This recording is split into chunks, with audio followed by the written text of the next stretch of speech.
Hey guys, Spoiler here. Today I want to walk you through our new Hurricane Druid guide here on Maxroll. If you've been following this build since the PTR, you may have seen it dealing hundreds of billions or even trillions of damage. And while this was obviously bug fixed for the launch of Season 4, it turns out that Hurricane may still be one of Druid's more viable endgame bossers and pit pushers, even without the bug. At a high level, the build focuses on the new Hurricane Duration temper available on weapons to maintain Hurricane's uptime and scale its damage through Aspect of the Tempest. But since its chance to critically strike and overpower are checked on cast, we can employ some clever use of game mechanics to guarantee both for the duration of Hurricane using the Provocation and reworked Clarity passives.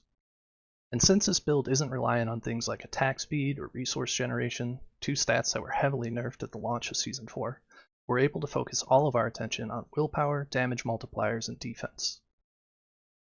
On the downside, the gameplay takes getting used to and can be fairly punishing when you make a mistake.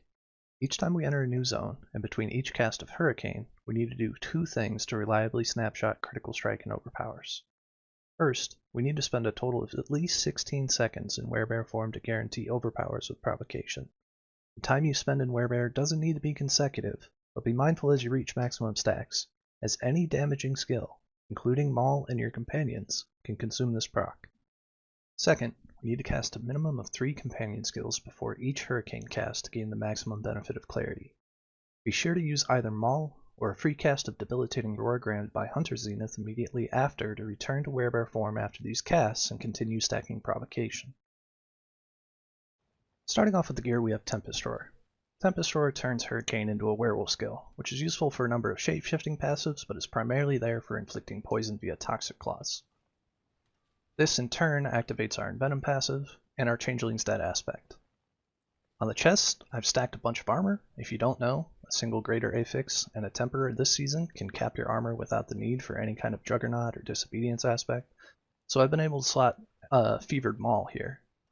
Willpower and Life, always good, and for our secondary temper, you would prefer any hard CC. Slow is actually the worst from this temper manual, but I got slow here and it is what it is. On the gloves, we're going for willpower, max life, and crit chance. Our first temper is damage to close enemies, which is obviously great for scaling Thunderstruck. Our second temper is another one of those lucky hit CC aspects. In this case, we got Immobilize. On the pants, we've got willpower, max life, and a single roll of all resistance. This is necessary to cap your reses in this build. For the first temper, we're going with the defensive max life, and another one of those CC tempers that they've given us so many of. On the boots is probably one of two places you want to spend a lot of your money and invest a little more heavily in. Boots is where ranks of Wrath skills, but also ranks of Hurricane skills can roll. I would obviously have preferred to have that here, but it's also our movement speed. We put Metamorphosis on it, and it's our only source of Unstoppable in the build. And consequently, you kind of want the implicit to also be +3 max evade charges. For the tempers, we go with movement speed, as well as another roll of crowd control.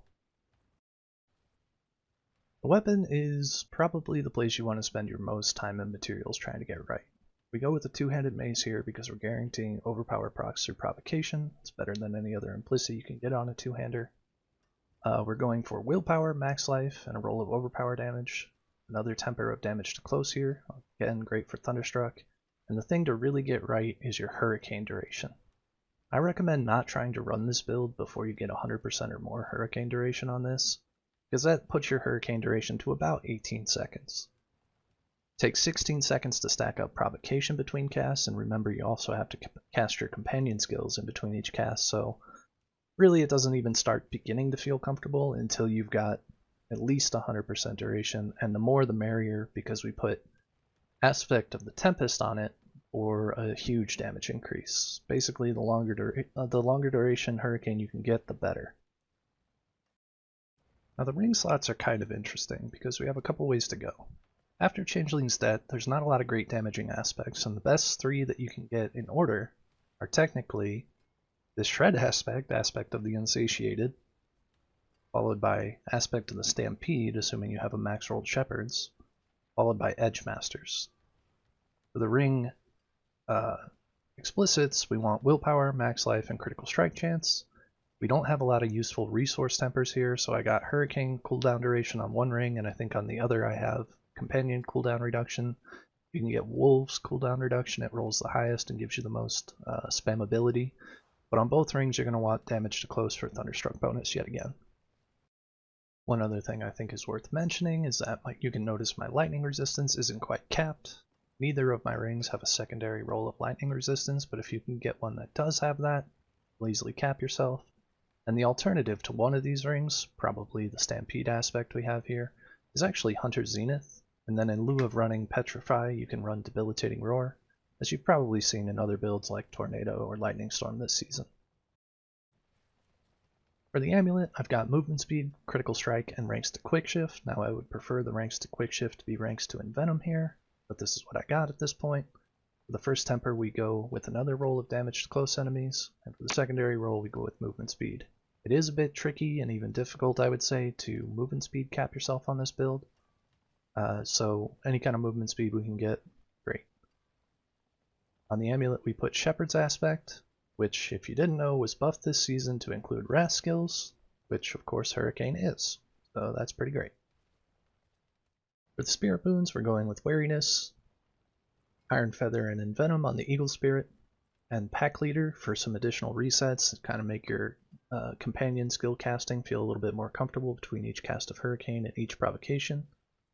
We don't get a ton of healing in this build, especially if you're not going to run Debilitating Roar. If you do run Debilitating Roar, you can get a little trickle of regen going, but other than that, we're mostly relying on this lucky hit from Masochistic and our potions to heal.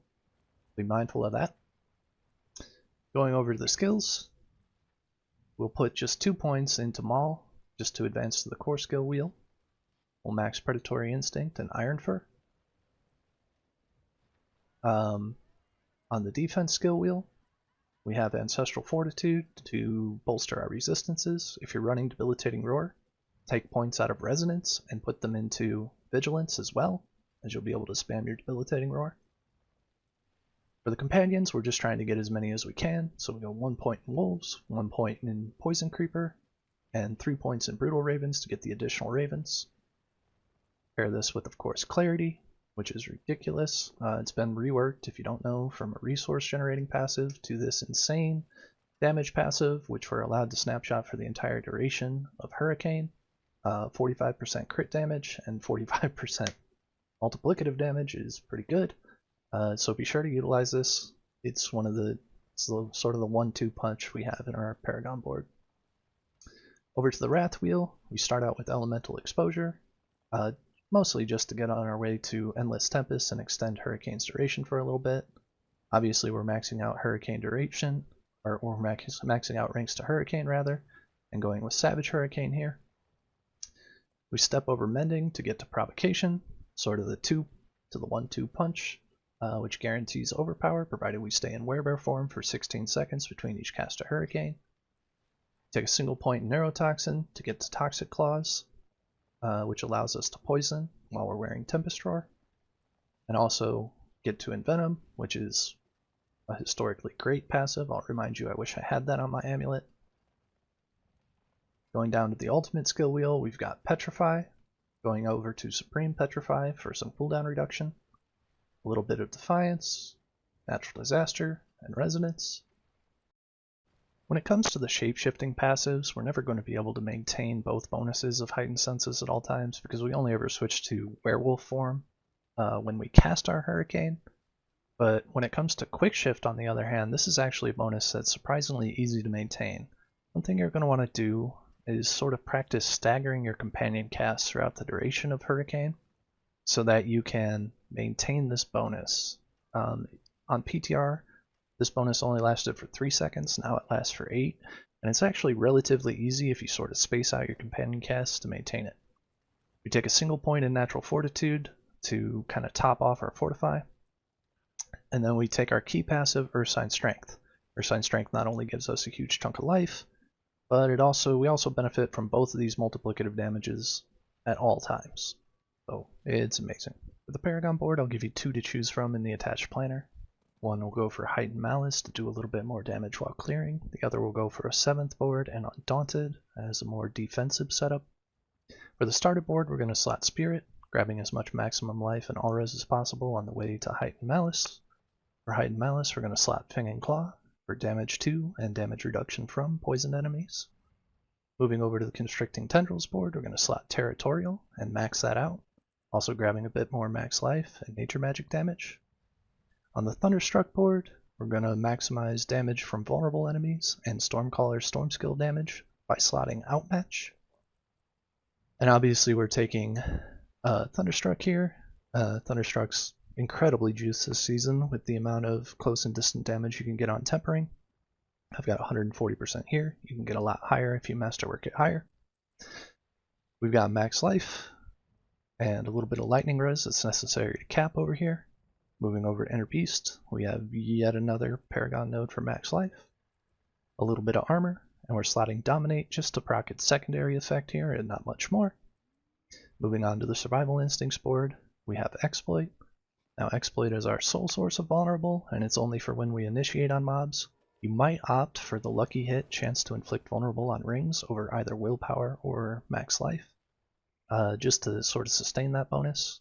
We're grabbing some Survival Instincts because it's an awesome multiplicative damage bonus as we spend most of our time in Werebear form. Grabbing some damage reduction from Fortified on our way over to Ancestral Guidance where we slot Undaunted and grab yet some more max life. And a little bit of all-res. Anyway, that concludes the Hurricane build guide. This is really my first foray into making video content for you guys, so let me know if there's anything I missed or things I could be doing better. As always, stay tuned to the written guide on Maxroll for any changes or updates that might occur as we learn more about this season and pushing further into the pit. And thanks so much for watching.